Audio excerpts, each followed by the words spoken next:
Much has changed in Afghanistan, of course, since the U.S. invasion 10 years ago. But in many ways, women are not much better off than they were when the Taliban ruled. Mandy Clark met a young woman who's been in prison for 2 years, and you may have a hard time believing just why she was sent there. 19-year-old Gulnaz was tied up and raped by her cousin's husband. The attack left her traumatized and pregnant.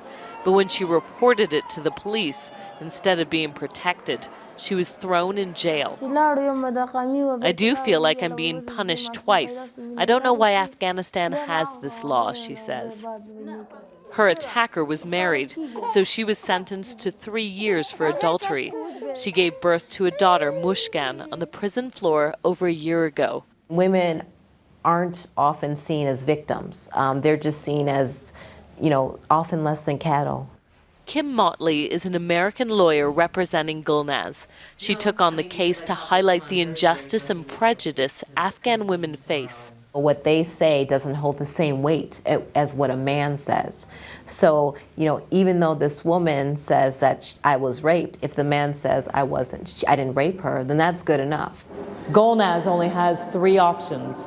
1 is to stay in jail. 2, to marry her rapist to legitimize her daughter. Or 3, to live underground and face death threats for the rest of her life.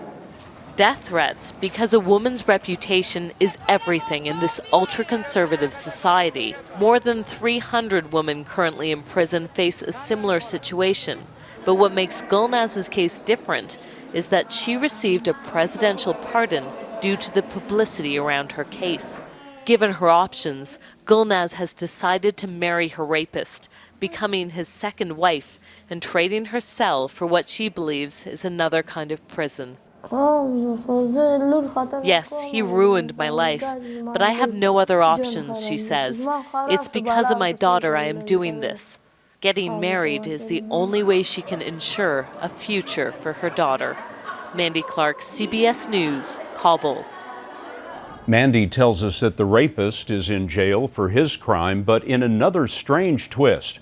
Under Afghan law, the man can't marry until he's free. So Gulnaz, the victim, has to officially forgive him to get him out of prison so they can marry.